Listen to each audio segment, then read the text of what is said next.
What's up, everybody? Welcome back to another episode of the Ben Thomas Show. Thanks for coming back. Guys, I finally got my diecast C-3PO from Return of the Jedi at Hot Toys in my collection, and I am so excited that it's here. I'm going to take some photos, videos today. I'm going to unbox it here on the channel, and I want to show you guys what it looks like, both kind of in display lighting, as well as my light box with different colored backdrops, just so you can see what it might look like in yours. So guys, stick around if you like the video, hit the like button, smash the subscribe if you're new to the Ben Thomas Show, and let's get into it. Goodness gracious me.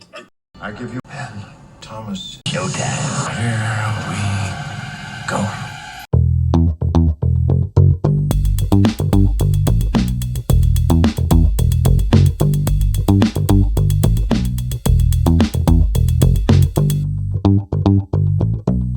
Okay, everybody, welcome back. So I finally got Return of the Jedi C-3PO here in my collection from Hot Toys. And the first thing I notice is this horrible sticker on the front of the box indicating that there's batteries in this bad boy, which takes away from the art, let's be honest. But when you take the slip cover off and you see that Kenner-inspired box art, you can't help but fall in love. And every angle of this box has something cool on it, whether it's with Salacious Crumb on his head, or that Death Star picture, or even on the side here with a little bit of that iconic hyperdrive look to it. I think that's awesome.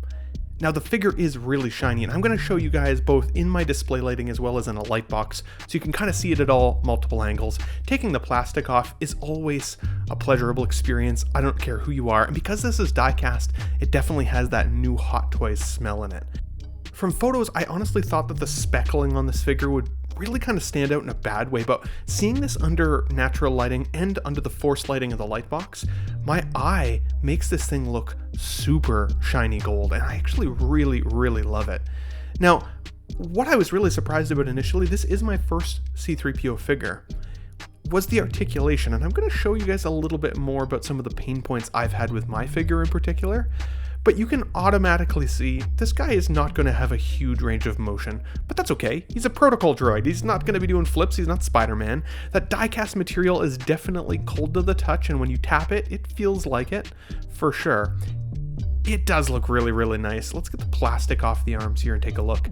Now, I actually thought these were articulated fingers at first. Be careful, they are not articulated fingers. He has several different hand sculpts that I'll show you guys in a bit here that have kind of various ranges of movement. No articulating fingers.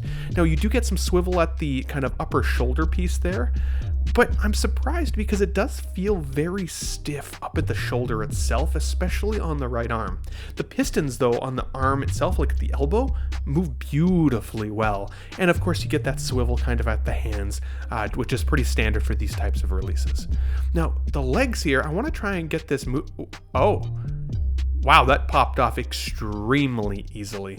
So be careful there. In fact, I'm going to pop this one off as well, just to get this kind of foam out of there. Wow, I'm really surprised how easily those legs popped off, so be careful there. Now, I do notice here, of course, on the left leg that he does have kind of that silver painted look there, the unfinished gold paint. I think that looks really good and is definitely iconic to the Return of the Jedi version of the film, so that's accurate there. And of course, his right leg, at least from the perspective here on the screen, is that gold painted. And you can see it much more when they're side by side like this. When it's on the figure, it's almost not noticeable, especially depending on the light there. So whether that is a win for you or something bothersome, I understand. There's obviously absolutely zero hip articulation. Zero, which I did not expect, honestly. Every figure I think I've ever had could shift his legs up there. And when I mess around with the shoulder joint here, the arm continuously pops off. So be really careful there, but it does seem to pop back in place relatively easily. So what I'm going to do is show you guys how I plan to move the arms in the future, because as you can see on the left arm here, it actually moves pretty easily at that shoulder joint, but still pops off at just under the shoulder, under the arm there. So again, just be careful on both of those arms. I really like what the wiring looks like at his torso there. That looks amazing. And the feel of it, like it feels like wires, which is really cool. It's not just like a material overlay, and you can move them, which is really nice. turning the figure around, it continues all the way through, and again, I'm loving that. Now, I'm not a super stickler for detail in terms of C-3PO. You can let me know, guys, if you know better whether this is accurate to the film or not. Based on photos I've been able to find, it does look accurate, but in my mind's eye, it's perfect. So I'm really happy there. Now, this is how I move this right shoulder. I had to actually give it some force. It was very sticky. You can see that the left side moves a lot easy. The right side definitely requires some work. So I think kind of once he gets into position, it's going to stay that way, but I could see that seizing up in the future a little bit, so I'm going to be careful on that side of things.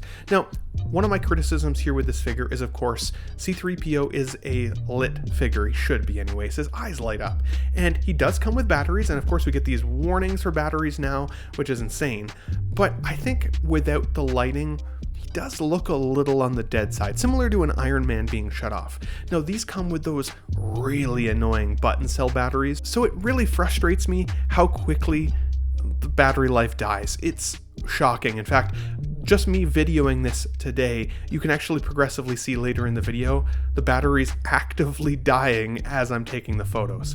But the different face swaps here I think are fantastic. Again, that's going to be for Salacious Crumb later pulling his eye out. I always use tweezers when it comes to these button cell batteries, so if you get frustrated by these like I do, this is kind of how I do it, and this is how I recommend doing it.